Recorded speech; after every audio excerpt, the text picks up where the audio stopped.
Very good morning to all of you. Welcome to reasoning logics by Abhimanyu sir. और मैं कामना करता हूं कि आप सब अपने स्थान पर बहुत बहुत बहुत अच्छे होंगे और आपकी जो पढ़ाई है वो भी बहुत अच्छे से चल रही होगी। बिना टाइम वेस्ट किए 30 मिनट में कंप्लीट टॉपिक सारी की सारी टाइप कवर की जाएगी। सबसे पहला चैप्टर हम रैंकिंग कवर कर चुके हैं और कामना करता हूं कि आप सबने रैंकिंग की पूरी वीडियो देख ली है, क्योंकि आपको एग्जाम में क्वेश्चन उस वीडियो में से दिख जाएगा।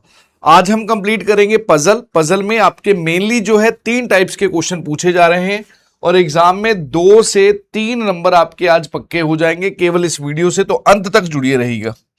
अब यहां पर बात की जाए पजल चैप्टर में आपके पास मेनली 3 टाइप्स की पजल पूछी जा रही है। सबसे पहली टाइप की अगर बात की जाए वो है आपकी बॉक्स बेस्ड पजल,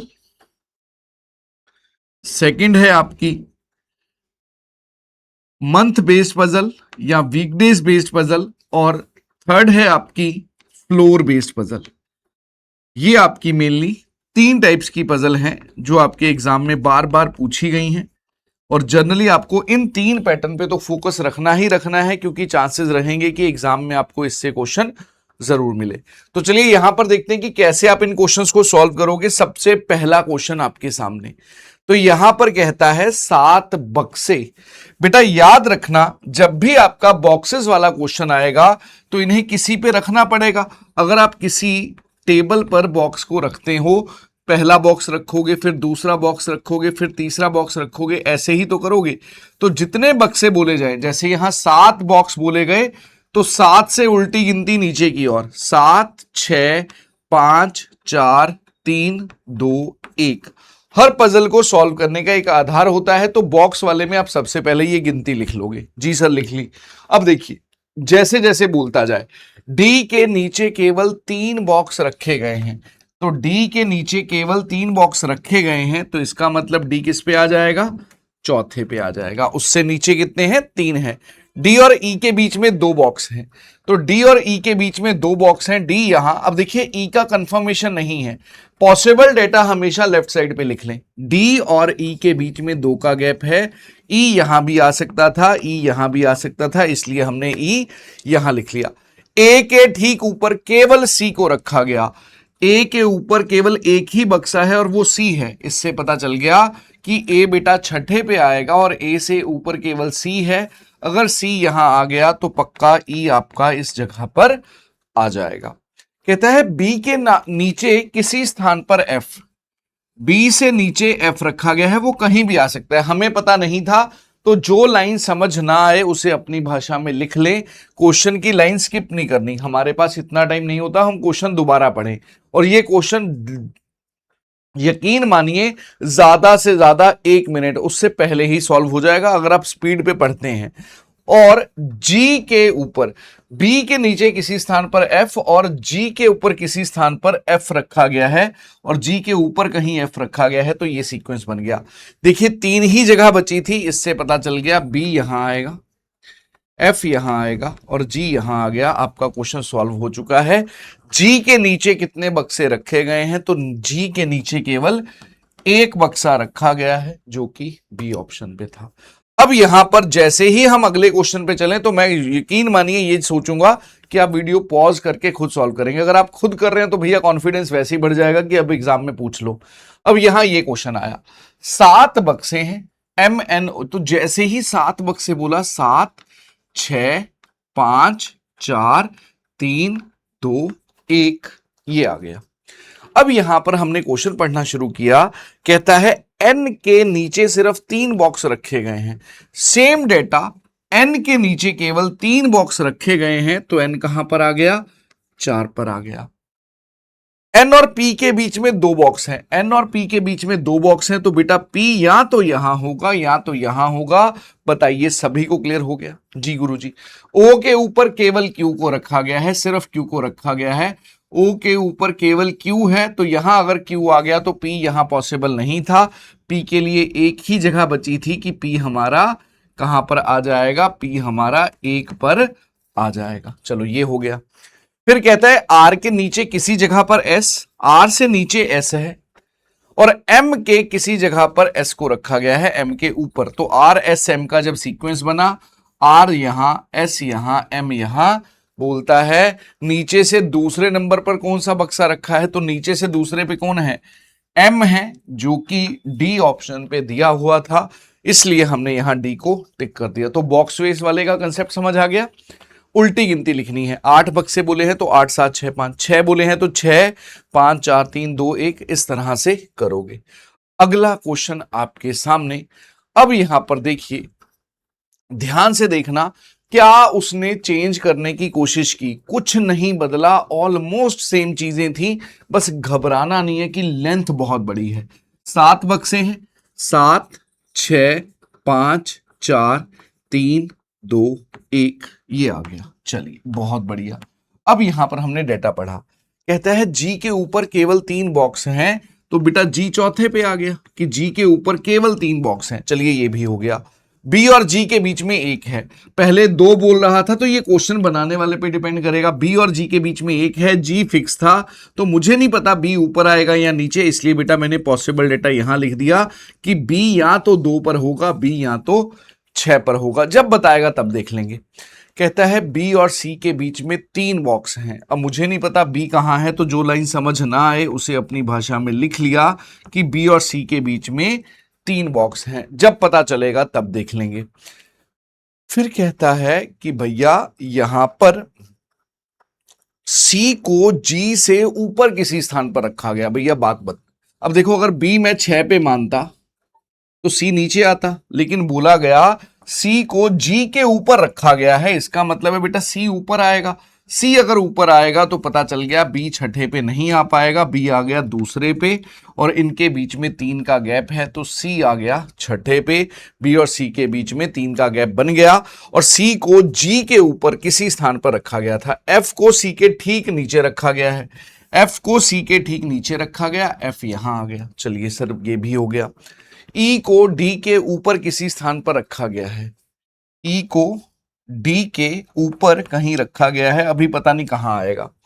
फिर कहता है ए को बी के ठीक ऊपर या नीचे, ए यहां भी नहीं आ सकता, ए यहां भी नहीं आ सकता, तो भैया ए के लिए केवल एक ही जगह बची, ए यहां आ गया।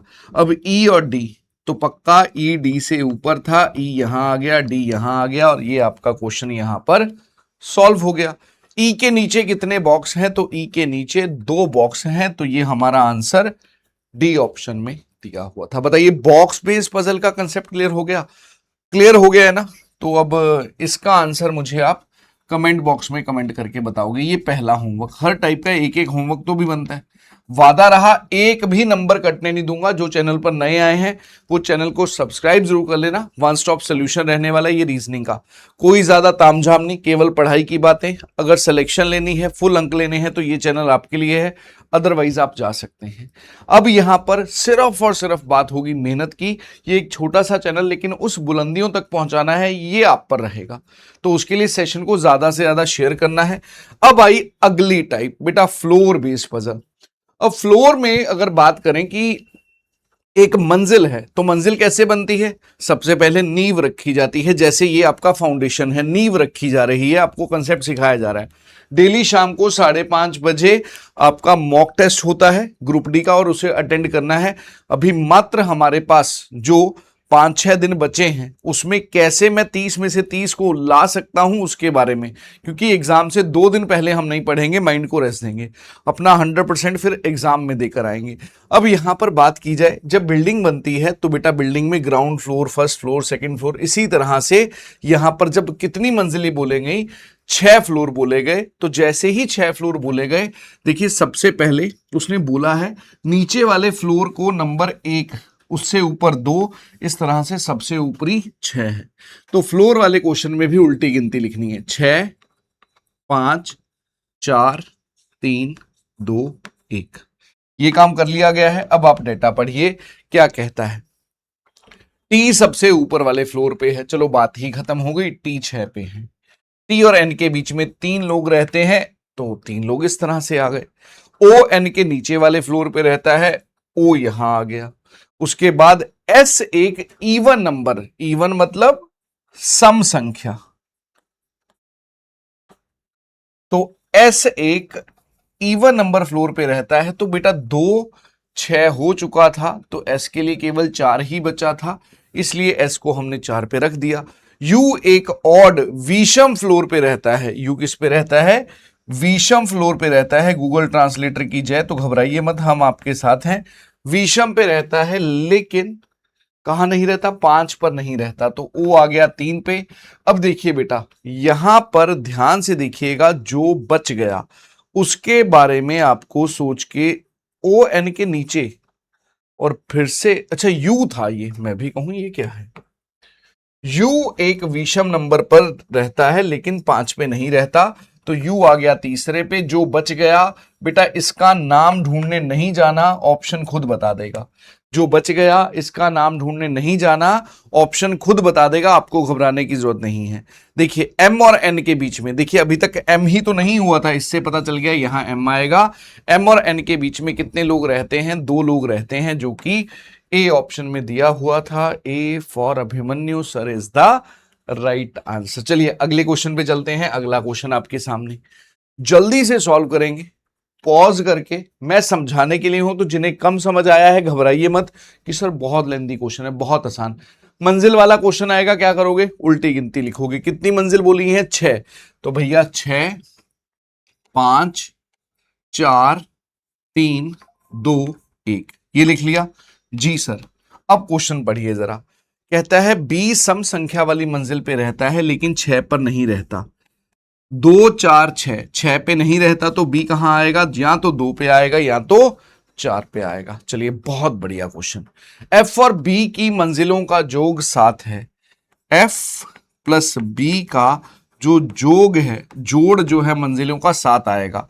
अगर बेटा बी की 4 हुई तो एफ की होगी 3, अगर बी की 2 हुई तो एफ की होगी 5। तो ये 2 केस बनेंगे, क्योंकि 7 बनाना था। या तो 3 4 से 7 बनेगा या 5 2 से 7 बनेगा, अभी हमें क्लियर नहीं था। कहता है डी सी के ठीक ऊपर रहता है। सी के ठीक ऊपर डी है। चूंकि मुझे नहीं पता, बहुत पॉसिबिलिटीज हैं, जो लाइन समझ ना आए उसे अपनी भाषा में लिख लीजिए। चलिए बहुत बढ़िया बात है, हम आगे बढ़ते हैं। कहते हैं बी और ई का योग 3 है। बेटा अगर बी और ई का योग 3 है तो इसका मतलब है इनकी वैल्यू 3 से कम रही होगी, तो बी की वैल्यू 4 नहीं हो सकती। बी की वैल्यू 4 नहीं हो सकती, तो ये वाला केस गया। मतलब बी किस पे आएगा? 2 पे। एफ किस पे आएगा? 5 पे। अब देखो ये सीधा दिख गया था। सी और डी का पेयर है, याद रखना ये बहुत हेल्प करेगा। जोड़ा, पेयर। अब सी और डी एक साथ आएंगे, उसके लिए केवल यही जगह बची थी, इसलिए पता चल गया डी और सी आपका यहीं आएगा। बी और ई का योग 3 था, बी की 2 है, 3 किससे बनेगा? ई अगर 1 पर रखोगे, इसलिए ए ई यहां आ गया। बेटा जो नाम बच गया है यहां पढ़ने की जरूरत नहीं है कि ये हो गया ये हो गया, टाइम वेस्ट होता है, ऑप्शन से कर लेंगे। डी के नीचे कितने लोग रहते हैं? डी यहां था, डी के नीचे 3 लोग रहते हैं। A option is the right answer, इसलिए हमने यहां ए को जो है टिक कर दिया। बताइए फ्लोर बेस्ड पजल भी क्लियर है? मुझे नहीं लगता कि अभी तक आपको इसमें कोई समस्या हुई होगी। बढ़ते हैं आगे। अगला क्वेश्चन आपके सामने लगभग सेम, थोड़ा सा अलग, सेम कंडीशन, एक बढ़िया लेवल के क्वेश्चंस में। फ्लोर बेस्ड कितने लोग हैं? 6 6 5 4 3 2 1, ये कर सकते थे जी सर, कर लिया। पढ़ते हैं अब क्वेश्चन। कहता है सी एक ऐसी मंजिल पे रहता है जो अभाज्य संख्या है। बेटा अभाज्य मतलब प्राइम नंबर, या तो सी 2 पे होगा या तो 3 पे होगा या तो 5 पे, यही 3 अभाज्य संख्या थी। सी और बी जिन संख्याओं पर रहते हैं उनका गुणनफल 8 है। गया क्वेश्चन। बेटा सी और बी के गुणनफल 8 है, मल्टीप्लीकेशन 8 है। देखिए 3 और 5 के टेबल पे तो 8 आ नहीं सकता किसी भी केस में, इसलिए पता चल गया सी 2 पर आएगा। सी 2 पर आएगा तो बी 4 पे आएगा। 2 गुना 4 8, इसलिए बेटा सी यहां रख दिया और बी यहां रख दिया। बताइए बूझे कि नहीं बूझे? ई एफ के ठीक ऊपर रहता है। जोड़ा ई एफ के ठीक ऊपर, दोनों एक साथ आएंगे तो वो तो केवल यहीं आ सकते थे। ई यहां आ गया और एफ यहां आ गया। बी और डी जिन मंजिलों पर रहते हैं उनका योग 7 है। तो बी और डी का अगर योग 7 है, बी 4 पे था, डी 3 पे होगा तभी 7 बनेगा। जो बच गया बेटा उसे छोड़ दो, नाम ढूंढने की जरूरत नहीं है, ऑप्शन क्वेश्चन खुद बता देगा। ए और डी अभी तक ए ही नहीं हुआ था, इसलिए ए यहां, डी यहां। ए और डी के बीच में कितने लोग हैं? तो ए और डी के बीच में आपके एक ही व्यक्ति था, ए ऑप्शन में दे रखा था, तो फ्लोर बेस्ड भी हमारा क्लियर हो गया। 3 मैंने कर दिए, एक आपका होमवर्क है। तो ये आपका होमवर्क कहां पे? कमेंट बॉक्स में, क्योंकि अगर मैं आपके साथ मेहनत कर रहा हूं तो जब आप आंसर दोगे तो पता चलेगा। और साथ में लव यू सर जरूर लिखना, दिल जरूर बनाना कि आपका जो प्यार है वो मेरे तक पहुंचता रहे। चलिए अब ये क्वेश्चन आपका होमवर्क, हम बढ़ते हैं अगली पजल के ऊपर। तीसरी टाइप की पजल है आपकी वीकडेज बेस्ड पजल। अब सप्ताह वाली जो पजल है उसमें देखिए क्या होगा। हमें पता है सप्ताह के दिनों का जो सीक्वेंस है, क्रम कैसा होता है? सोम, मंगल, बुध, वीर, शुक्र, शनि, रवि, तो यही रहता है। आप भारत के किसी कोने से बिलोंग करते हैं, ऐसा नहीं हो सकता कि मंगलवार के बाद शनिवार आता है। तो सेम यहां पर है, 7 लोग सोमवार से रविवार तक। तो सोमवार से रविवार तक तो बेटा यहां आ गया मंडे, फिर आ गया ट्यूसडे, फिर आ गया वेडनेसडे, फिर आ गया थर्सडे, फिर आ गया फ्राइडे, फिर आ गया सैटरडे और फिर आ गया संडे। ये हमने 7 दिन लिख लिए। अब जब आप एग्जाम में बैठे हैं, देखिए मुझे समझाना है इसलिए मैंने ये लिखा। वहां पर आप एग्जाम में क्या कर सकते थे? वहां पर डायरेक्टली आप ये भी कर सकते थे, Monday, Tuesday, Wednesday, Thursday, Friday, Saturday and Sunday. मेरा टाइम बचेगा। तो पूरा पूरा लिखने की जरूरत नहीं है, ये केवल समझाने के लिए, रेफरेंस के लिए लिया गया है। अगले क्वेश्चन में मैं MT ये लिखूंगा। अब क्वेश्चन पढ़ना शुरू करते हैं। बी की परीक्षा सप्ताह के पहले दिन होती है, तो उसने हमें बता दिया बी मंडे को आएगा। फिर आगे बढ़ा, बी और एल के बीच में 3 लोग हैं, तो एल यहां आ गया, बीच में 3 लोग हैं, ये भी हो गया। एल और ए के बीच में केवल एक व्यक्ति, तो बेटा एल के, तो ए यहां भी आ सकता है, ए यहां भी आ सकता है। 100% श्योर नहीं था, इसलिए लेफ्ट साइड पे यहां लिख दोगे तो प्रॉब्लम होगी, कटिंग करोगे कंफ्यूज हो जाओगे। आगे बढ़ते हैं। एन रविवार, अगर एन रविवार को आ गया, संडे को आ गया, तो ए यहां से गायब, ए पक्का हो गया बुधवार को आएगा। ए पक्का हो गया भाई, कहां आएगा? बुधवार को आएगा। इतना क्लियर हुआ। चलिए, एस की परीक्षा आई के किसी दिन बाद होती है, तो एस आई के बाद आएगा, कभी भी आ सकता है, हमें नहीं पता, लेकिन जी से पहले किसी दिन। लेकिन अब याद रखना, इंग्लिश मीडियम बच्चा और हिंदी मीडियम बच्चा, एंड, बट, परंतु, और, किंतु, ये सारे के सारे बेटा पहले व्यक्ति की बात करते हैं, फर्स्ट पर्सन की बात करते हैं। जैसे ही लेकिन आया तो ये एस की बात करेगा, जैसे ही बट आया ये एस की बात करेगा, और अगर हु आ जाए वो पास वाले की बात करते हैं। अब यहां पर देखिए, एस की परीक्षा आई के बाद लेकिन जी से पहले है, तो ये सीक्वेंस बन गया ISG।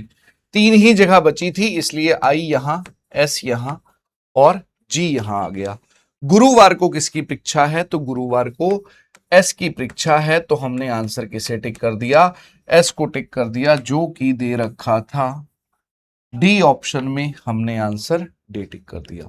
बताइए इतना क्लियर हुआ? हाँ बेटा, डेली शाम को 5:30 बजे क्लास होनी है मॉक टेस्ट की, संडे को छोड़कर। अगर आप मुझे जरूरत लगी तो एक मैराथन हो सकता है मैं संडे को ले लूं, अभी गारंटी नहीं है, कंफर्म नहीं है। अगर जरूरत लगेगी मॉक टेस्ट के अकॉर्डिंग, जो बच्चे जुड़े हुए हैं उनका स्कोर क्या आ रहा है वो देखना है।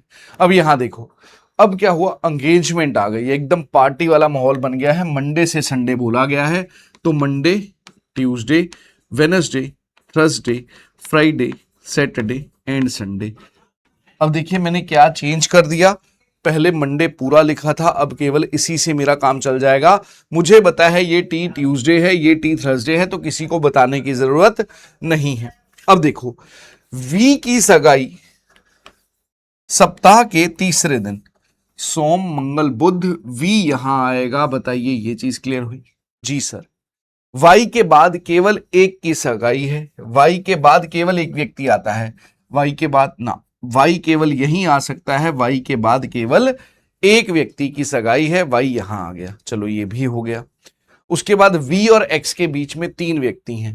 बेटा एक्स ऊपर तो आ ही नहीं सकता, 3 लोग नहीं बनेंगे। एक्स यहां आ गया, वी और एक्स के बीच में 3 लोग हैं, यहां आ गए। फिर कहते हैं डब्ल्यू और जेड के बीच में केवल एक व्यक्ति है, हमें नहीं पता डब्ल्यू जेड कहां आएगा, लेकिन कहीं ना कहीं कुछ हिंट क्लियर था, हमने साइड पे लिख दिया W और Z के बीच में एक व्यक्ति है। आगे हमने पढ़ा कि डैश की सगाई Z के ठीक बाद है।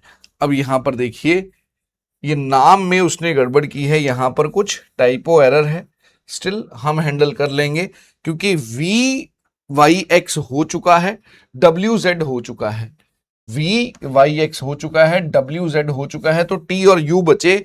तो हम ये कर देते हैं, T की सगाई Z के ठीक बाद है। T की सगाई, the engagement of T is immediately after Z। Z के ठीक बाद T है, Z के ठीक बाद T है, मुझे ये बोल दिया गया। तो बेटा अगर Z के ठीक बाद T है तो ZT यहां आ सकते हैं या तो यहां। अगर मैं Z यहां करता हूं, T यहां करता हूं, तो प्रॉब्लम ये होगी W और Z के बीच में एक व्यक्ति नहीं बन पाएगा। इसलिए क्लियर हो गया, Z यहां आएगा और T यहां आएगा। Z के ठीक बाद T है, W और Z के बीच में केवल एक व्यक्ति, तो W यहां आ गया। बेटा अब एक ही व्यक्ति बचा है, ऑप्शंस के थ्रू देख लेंगे। अब मुझे बोला गया U, अभी तक U ही नहीं हुआ था, U यहां आ गया। U और T के बीच में कितने लोग हैं? U यहां था, T यहां था, तो इतनी प्रैक्टिस कर डालनी है। देखिए मैंने जैसे ही ये क्वेश्चन में गड़बड़ मिली, क्वेश्चन भी खुद ही सुधार लिया। तो आपकी जब अच्छी प्रैक्टिस हो जाती है, आपको गलती भी दिख जाती है कि इस क्वेश्चन में गड़बड़ है। U और T के बीच में कितने लोगों की सगाई है? 3 लोगों की सगाई है, बी ऑप्शन में दिया हुआ था, इसलिए हमने यहां बी को टिक कर दिया। बताइए सारा का सारा क्लियर हुआ कि नहीं हुआ? ऑलमोस्ट अगर यहां पर मैं बात करूं, 3, 3, 6 और 3, 9, आधे घंटे में मैंने 9 क्वेश्चन आपको सॉल्व करके पूरे एक्सप्लेन किए हैं। तो इसका मतलब है आप तो गर्दा उड़ा दोगे, बहुत स्पीड पे सॉल्व कर दोगे, यही टाइप मिलेंगी। अब यहां पर क्या कहता है? फ्लाइट है सोमवार से रविवार तक, Monday, Tuesday, Wednesday, Thursday, Friday, Saturday and Sunday. आप हिंदी में लिखते हैं तो सोम, मंगल, बुध, वीर लिख सकते हैं, उसमें कोई फर्क नहीं पड़ेगा। आप अपने स्वादानुसार मंडे, ट्यूसडे इंग्लिश या सोम, मंगल, बुध हिंदी में लिख सकते हैं। मेन बात है क्वेश्चन सॉल्व हो जाना चाहिए। अब यहां देखिए, एस की फ्लाइट सप्ताह के तीसरे दिन थी। चलिए एस यहां आ गया, बुधवार को आ गया। आर और एस के बीच में 2 व्यक्ति हैं। अब देखो आर ऊपर आ नहीं सकता, 2 व्यक्ति नहीं बनेंगे, इसलिए पता चल गया आर और एस के बीच में 2 व्यक्ति हैं, तो आर यहां आ गया। आर और क्यू के बीच में 4 व्यक्ति हैं, क्यू नीचे नहीं आ सकता, क्यू यहां आ गया। 1, 2, 3, 4 व्यक्ति भी बन गए। पी की फ्लाइट एन के ठीक बाद है। देखिए ये इंपॉर्टेंट पॉइंट है, याद रखना, बहुत हेल्प करता है।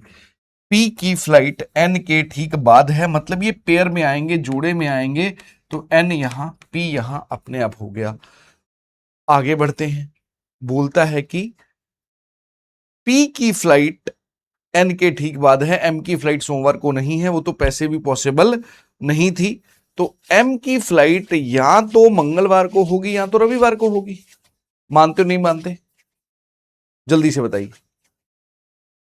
अरे अरे अरे अरे अरे, एक छोटी सी गड़बड़ यहां पर पढ़ते हुए, फ्लाइट सप्ताह के तीसरे आखिरी दिन है, ये हमने जल्दबाजी में तीसरा दिन ही देखा था, उस तरफ से आखिरी दिखा नहीं था, तो मैं एक बार दोबारा से ट्राई कर लेते हैं।